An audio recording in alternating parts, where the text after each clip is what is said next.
Bulaga pa more! Gaya-gaya pa more! Kahapon nanalo si Icy Mendoza as Lady Gaga. Ngayon naman, ang mga child stars. Si Jillian Ward at si Barbara Miguel ang maglalaban. Kilala mo ba yung mga yun? Opo! Mga Dabber Cats mo ba Yes yun? po, friends ko sila. Ang mananalo ngayon mag-uwi ng 20,000 pesos at gift pack mula sa Spicy Wishy Prawn Crackers. Sarap ng real shrimp sa bawat kagat.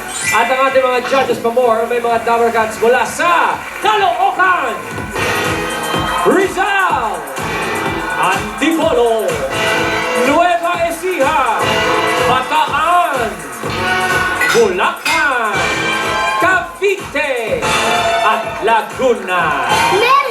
Meron din pong balikbayan from South Korea, California, Australia! At mga kasama pa rin natin sila Dabber Cats, Pauline and Julia.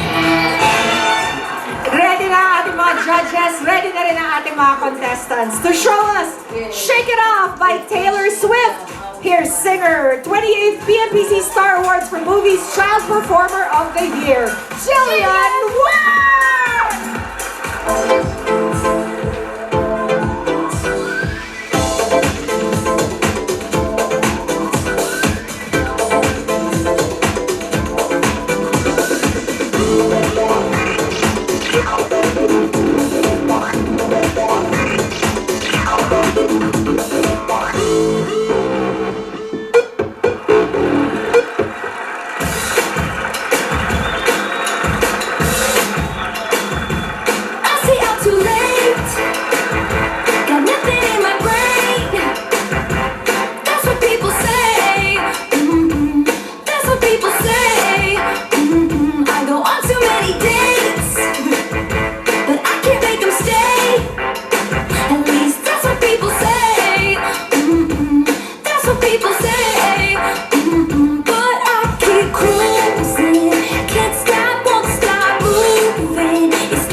Thank you very much, Jillian Ward. Si Jillian Ward na pala yun?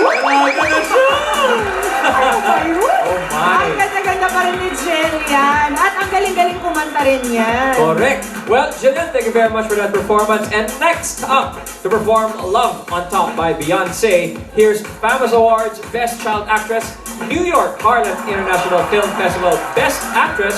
Please give it up for Barbara Miguel.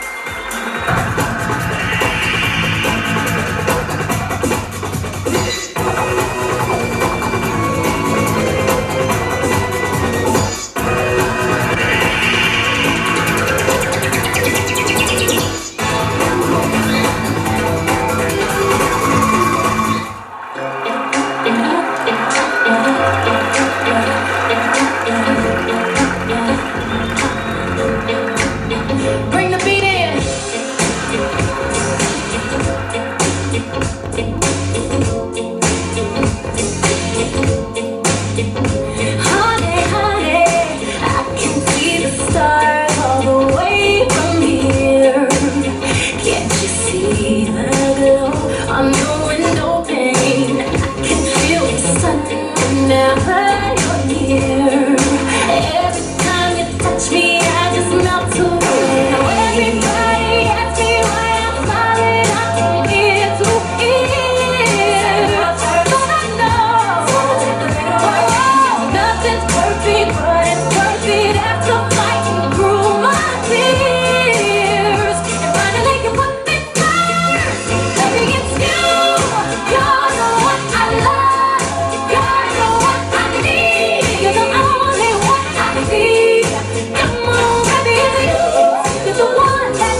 Barbara Miguel, Beyonce.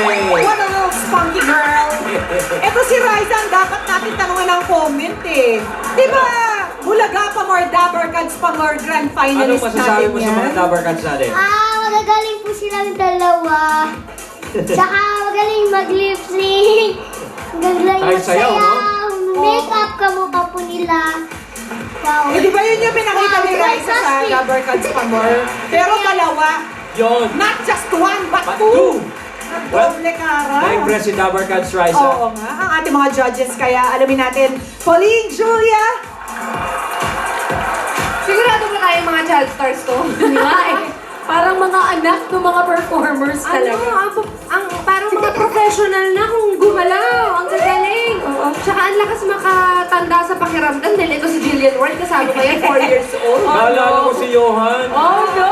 Hindi, tsaka very first show niya, magkasama kami. Oo nga, no. 4 lang siya noon. wala rin siyang bangs ngayon. Sabihin. Ito namang si Barbara sa Munting Heredera, ang liit-liit din. Ngayon, tingnan mo, big na siya, big hair. Big hair. In fairness, kay Taylor Swift, ang linis ng kanyang performance. Very good. Eto namang si Beyonce, parang dumating yung anak ni Beyonce. Pasado din eh. Itsura eh. Diba? Good job, girls! Galing! Eh, paano naman di gagaling yan? Eh, napaka-well-accomplished na nitong mga batang to. Bunti Such an award early din nila age. yan. Oo. Di ba? Ang haba na ng CV. Mga Dabber Cats na talaga nito eh. Oo, para lang si Riza Me. O, so 136 judges, boto Boto na na po. po, text na. Mamaya malalaman pa po natin kung sino sa inyo ang panalo. Maraming salamat sa ating mga judges. Maraming salamat din kay Jillian at kay Barbara. Susunod na po ang prizes sa One for All, One for One. Pero bago yan, it's HBD time with... Dabber Cats, Patricia! Trying to find out who wins dito sa ating Gaya-Gaya Pa More. Will it be Jillian Ward as Taylor Swift or Barbara Miguel as Beyonce? With 62.31% of the total text votes, the Bulaga Pa More, Gaya-Gaya Pa More winner is... What? Barbara Miguel! Thank you very much, Jillian. Congratulations, Barbara. Makakatanggap ka rin ng gift pack mula sa Wish Prawn Crackers. Available in 3 flavors. Original, spicy, sweet, and extra hot. Alright, RJ and Sheena Bautista, salamat sa panonood. Maraming salamat mga Dabber Cats na nakasama natin ngayong tanghalian. Thank you guys! Bukas abangan niyo po ang grand finals ng Bulaga